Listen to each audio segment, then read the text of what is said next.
Hey guys, Dan here with another episode. This is episode 23 of our Unity Make an RPG series. Today I'm going to continue going over our more in-depth character creation, and this video is going to be setting up our state machine to run our the GUI.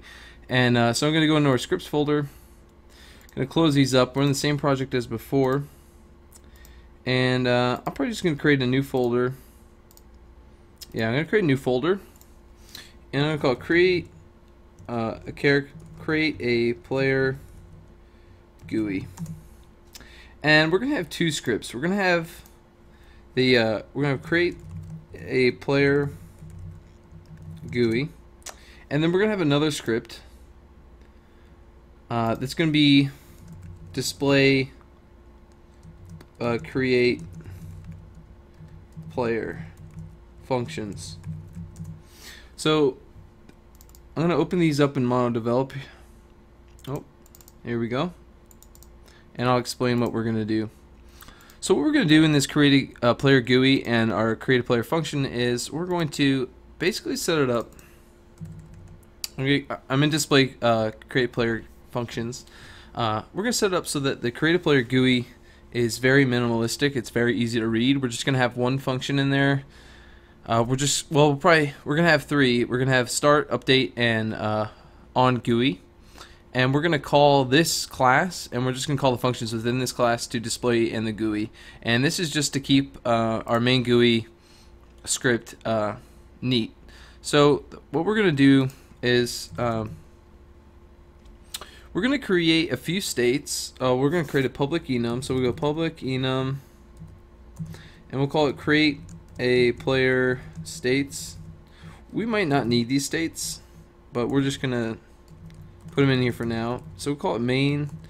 We need to decide what we're gonna want to show. So I guess what we'll do is we'll have the main scene will be class selection. Oh, hold up. Keep hitting colon class selection, and then let me just put a tab in here, and then we'll do name. We'll do stat allocation, and then we'll do final setup. So what we'll say in class selection, we'll have display all class types. This will allow us to look at the different classes that we want, and then we can choose what we want our character to have. And then once we choose that, we'll move on to a new screen that will allow us to output our stats, and then the final setup will put our name and then hit create. So stat allocation, allocate stats where the player wants to, and then we'll do one other one, and this will be add name and miscellaneous items, and this will just be whatever else you have in your game. So then we're going to need to create a private variable, and it's going to be of type create a player states, and we'll call it current state, and we'll set it equal to just do that, and then in start we'll set current state is equal to player states dot class selection, because that's gonna be our first state. And you know what? We can even do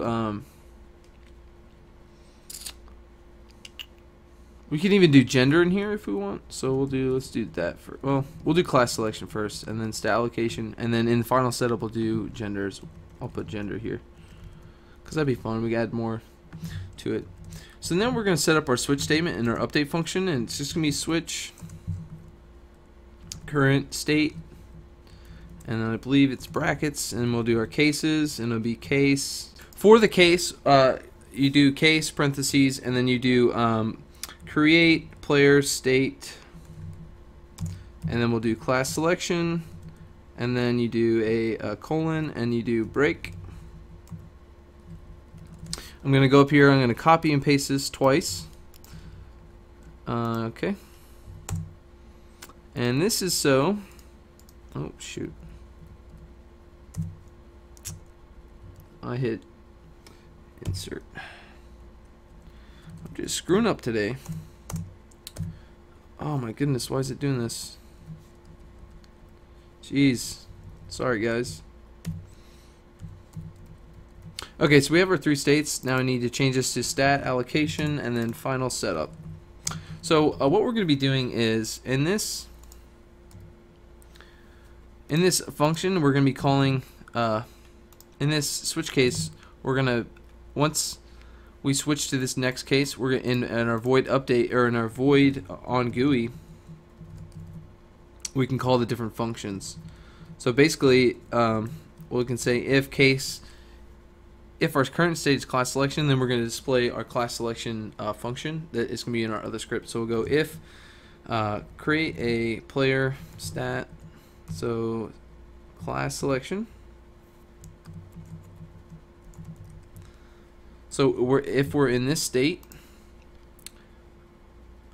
oh, we need to do, that's wrong, if current state. There we go. If current state is equal to player class selection, then we're going to go ahead and display class selection function. And I'm going to go up and copy and paste that. And now we're going to change this to stat allocation, and then we'll change this to final setup.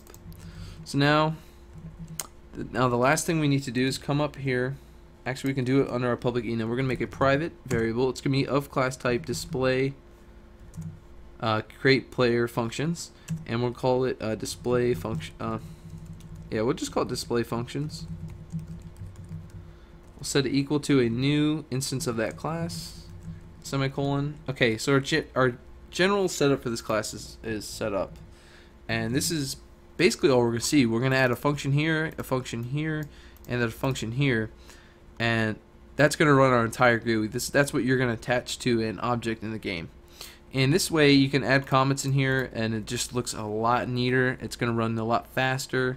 And we're only making 3 calls here on GUI, which is perfect. You don't want to have a lot of calls in there.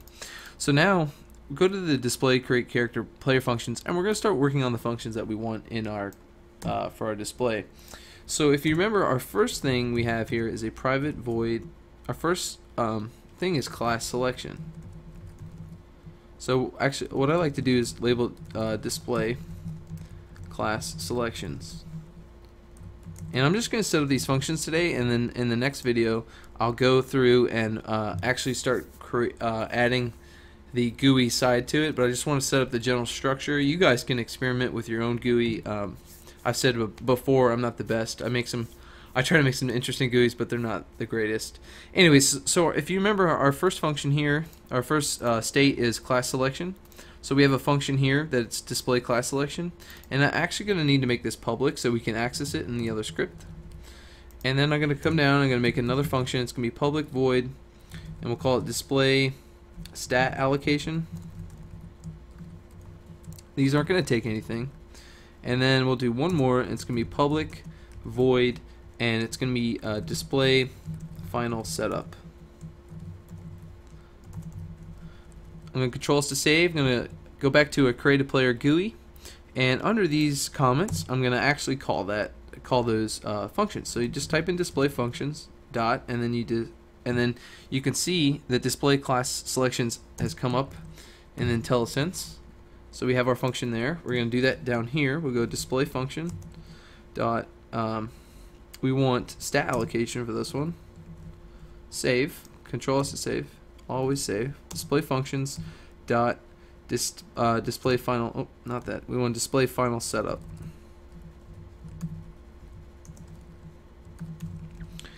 Okay. So now this is our final. Actually, we're going to have one more. No, this will be it. This will be our entire GUI script. Like I said, it's 47 lines, give or take a few empty spaces. It's pretty simple, pretty neat. You can comment the hell out of it if you want. This is the way I like doing it. There is no way to switch states right now, but the way to do that is in our display. What we can do is set up a variable. We can make our current state a public static. So in our display create player function, we can actually access that variable and say, you know, when they click a button, we can say for class selection, they choose which class they have, and you have a button that says next. When you hit next, we can just say create a player GUI dot current state and just switch the state, and it'll automatically go to the next state of stat allocation. So we don't even have to deal with that in our GUI script. Again, eliminating a very hefty long script. It makes it a lot easier to read. Maybe you're working on a project with multiple people. That's the best way to do it. I'm just in Unity showing you guys we don't have any errors. I don't want to leave you guys with a whole bunch of errors before I leave, before I end the video. But basically what we're going to do now is I'm going to describe to you guys what I'm going to do for these functions, and then I'll end the video. So in our display class selections, I want to have a list. We're going to have a list of toggle switches or toggle buttons, and the list of toggle buttons, and each button will be a different class. Okay, and when you click one of the toggle switches, it will show a description of the class and the starting stats. And I'm going to run through, we might have to make some more classes, so if you guys have any suggestions, add them or put them in the comments. I can add those, and we'll have a giant list. We'll use a selection grid actually.